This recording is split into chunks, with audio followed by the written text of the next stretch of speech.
Shalom teman-teman, perkenalkan nama saya Retno Valti Baralede dari kampus Institut Agama Kristen Negeri Kupang dan dari Prodi Pendidikan Agama Kristen.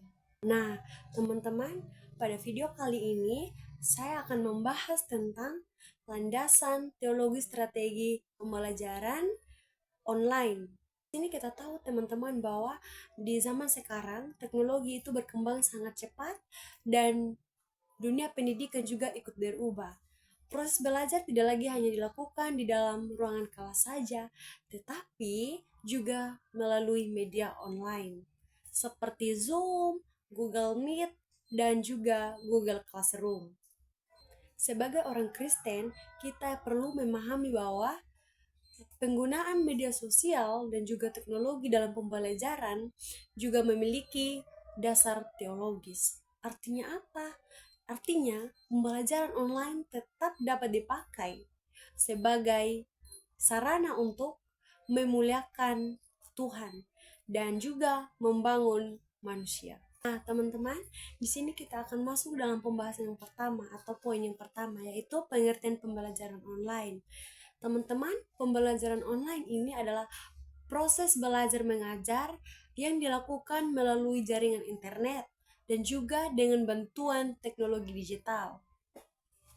Melalui pembelajaran online, guru dan peserta didik tetap dapat berinteraksi walaupun berada di tempat yang berbeda. Teman-teman, strategi pembelajaran online ini bertujuan agar proses belajar tetap berjalan secara efektif, kreatif, dan juga mudah dipahami. Contohnya seperti apa? Contohnya itu seperti penggunaan video pembelajaran, diskusi virtual, kuis online, dan juga pembagian materi melalui aplikasi belajar. Nah, teman-teman, di sini kita akan masuk dalam poin yang berikut, yaitu landasan teologis pembelajaran online. Yang pertama, Tuhan itu sebagai sumber hikmat dan juga pengetahuan. Di dalam kitab Amsal pasal 1 ayat 7 dikatakan bahwa takut akan Tuhan adalah permulaan pengetahuan. Teman-teman, ayat ini menjelaskan kepada kita bahwa semua ilmu dan semua pengetahuan itu berasal dari Tuhan. Karena itu, teknologi dan media digital ini juga dapat dipakai untuk tujuan yang baik, termasuk pendidikan Kristen. Yang kedua, amanat untuk mengajar. Nah, teman-teman, di dalam Matius pasal 28 ayat 19 sampai 20, Yesus itu memerintahkan murid-muridnya untuk pergi dan mengajar semua bangsa. Teman-teman, di era digital sekarang ini, proses mengajar tidak hanya dilakukan secara langsung, tetapi juga dapat dilakukan melalui media online. Jadi, pembelajaran online ini dapat menjadi sarana pelayanan dan pemberitaan nilai-nilai Kristiani kepada banyak orang. Dan poin yang berikut, teman-teman, teknologi itu sebagai alat pelayanan. Kenapa disebut teknologi ini sebagai alat pelayanan, teman-teman?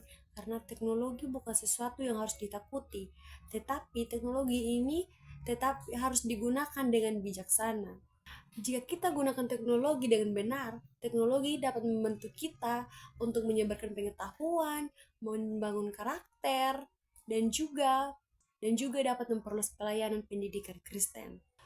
Oleh karena itu, teman-teman, kita sebagai guru Kristen itu harus mampu menggunakan teknologi sebagai alat untuk mendidik dan juga memberkati peserta didik kita. Nah, teman-teman, kita akan masuk ke poin yang berikut, yaitu strategi pembelajaran online yang baik. Nah, teman-teman, beberapa strategi pembelajaran online ini yang baik itu antara lain. Yang pertama, menggunakan media yang menarik, misalnya seperti video, gambar, dan juga presentasi, supaya peserta didik itu tidak mudah bosan. Yang kedua adalah membangun komunikasi yang aktif, agar guru itu perlu memberi kesempatan kepada siswa untuk bertanya dan juga berdiskusi. Yang ketiga, memberikan motivasi dan juga nilai rohani. Pembelajaran itu tidak hanya berfokus pada pengetahuan saja, tetapi juga pembentukan karakter Kristen yang baik. Yang keempat adalah menggunakan teknologi itu secara bijaksana. Teknologi harus dipakai untuk hal positif dan tidak disalahgunakan. Sebagai penutup, teman-teman, kesimpulannya adalah pembelajaran online memiliki landasan teologis yang kuat karena Tuhan adalah sumber pengetahuan, dan teknologi dapat dipakai sebagai alat pelayanan pendidikan. Kita sebagai calon pendidik Kristen, kita harus mampu menggunakan teknologi itu dengan bijaksana untuk mendidik, membangun iman, dan juga membawa dampak yang baik bagi sesama kita. See you next time. Salam dan terima kasih.